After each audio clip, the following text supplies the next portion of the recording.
Good day, it is April the 17th, and today we continue in John 18, doing verses 25 through 27, and Proverbs 17. Remember, if you'd like to be tagged when I post these videos, if you have any questions, comments, concerns, suggestions, complaints, or anything else, you may reach me through 810-242-2997. It's 810-242-2997. You can call, text, leave a message, whichever you like.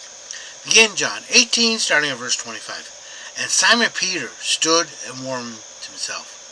They said, therefore, unto him, art not thou also one of his disciples? He denied it and said, I am not. 26. One of the servants of the high priest, being his kinsman, whose ear Peter cut off, said, Did I not see thee in the garden with him? 27. Peter then denied again, and immediately the cock crew. So Peter's in the courtyard warming himself, trying to avoid attention. It's not working very well for him. 25. And Simon Peter stood and warmed himself. In other words, he was standing and warming himself. They said therefore unto him, Art thou not also one of the disciples? Because they recognized him, basically. He denied it and said, I am not. At this time he probably saw Jesus being moved from Ananias to Caiaphas, maybe, and probably seeing the mark where he got hit. 26. One of the servants of the high priest, being his kinsman, whose ear Peter cut off, so he would know he was there, and said, Did not I see thee in the garden with him? And so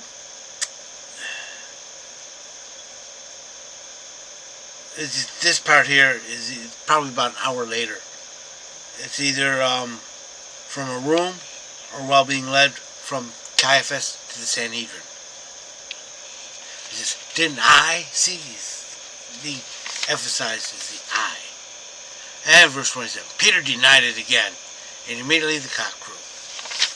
And we all know what happened from the other Gospels. He wept bitterly.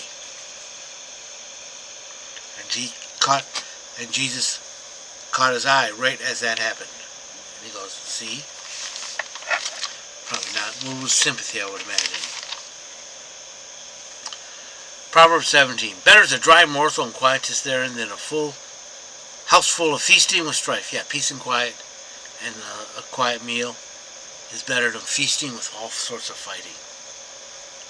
2. A servant that dealeth wisely shall have rule over a son that dealeth shamefully, shall have part of the inheritance among the brethren. 3. The refining pot is for silver and the furnace for gold, but Yahweh trieth the hearts. The refining pot and the furnace both get the impurities out of the gold by heating it up, or maybe with a chemical. But either way, it's just bubbling out, coming out, and that's what God does, Yahweh does to your hearts. He gets the impurities out, and it probably is not a pleasant process. At least not with me, it wasn't. Still working on that too. 4. An evil doer giveth heed to wicked lips, and a liar giveth ear to mischievous tongue. 5. Whoso mocketh the poor blasphemeth his maker, or Azah, and he that is glad at calamity shall not be unpunished. Don't mock the poor, because you're insulting God. And if you're glad at calamity, at someone being hurt or distressed or something, you will be punished. So don't laugh at anyone's misfortune. Friend, enemy, evil, good, does not matter. 6. Children's children are the crown of all men, and the glory of children are their fathers. 7. Overbearing speech becometh not a churl, much less lying lips for a prince. Yeah, don't lie if you're a prince, and don't brag or boastful or be forceful if you're a churl. 8. The gift is a precious stone in the eyes of him who hath it. Whitherso he turneth, he prosperous. That means a gift. He's accepting bribes. So he's looking for bribes everywhere. 9. He that covereth the transgression seeketh love, but he that harpeth on the matter estranges the familiar friend. Yeah, keep on going and start, hey, remember that time you did this? Hey, remember that time you did that? Yeah, wasn't that good? Yeah, no, don't. 10. A rebuke enters deeper in a man of understanding than 100 stripes into a fool. 11. A rebellious man seeketh only evil. Therefore a cruel messenger shall be sent against him. 12. Let a bear be robbed of her whelps, meet a man, rather than a fool in his folly. 13. Whoso rewardeth evil for good, evil shall not depart from his house. There's a saying I heard, and I'm going to say it every time I get to this particular verse. If you reward evil for evil, you're being beast-like, without understanding. If you reward good for good, you're being human. You scratch my back, I scratch yours. If you reward evil for good, you're being demonic. But if you reward good for someone who does you evil, you're being godly. Let's be godly. 14. The beginning of strife is as one letteth out water. Therefore leave off contention before the quarrel breaks out. Yeah, stop disputes while they're still small. Don't keep harping on a matter. Say, hey, it's not that important. Otherwise, it builds.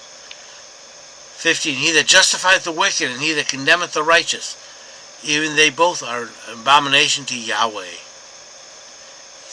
As I said, evil for evil, good for good, and so on. 16. Wherefore is a price in the hand of a fool, to buy wisdom, seeing he hath no understanding. Yeah, you give him money, you send him to school, buy him books, and all they do is chew on the covers. 17. A friend loveth at all times, and a brother is born for adversity. 18. A man void of understanding is he that striketh hands, and becomes surety in the presence of his neighbor. Yeah, it's basically co-signing. You're guaranteeing something that someone else is doing, and if they don't do it, or you pay it, or whatever. 19. He loveth transgression and loveth strife. He that exalteth his gate seeketh destruction. 20. He that has a froward heart findeth no good, and he that has a perverse tongue falleth into evil. 21. He that begetteth a fool does it to his own sorrow, and the father of a churl has no joy. 22. A merry heart is good medicine, but a broken spirit drieth the bone. 23. A wicked man taketh a gift out of his bosom to pervert the ways of justice. Bribing. Don't bribe, and don't accept bribes. 24. Wisdom is before him that hath understanding, but the eyes of a fool are at the ends of the earth. Wisdom is in front of you. God put it there. You just got to ask him to understand it. But the eyes of a fool say, no, that can't be right. No, that can't be right, so he keeps on searching. It can't be right in front of me.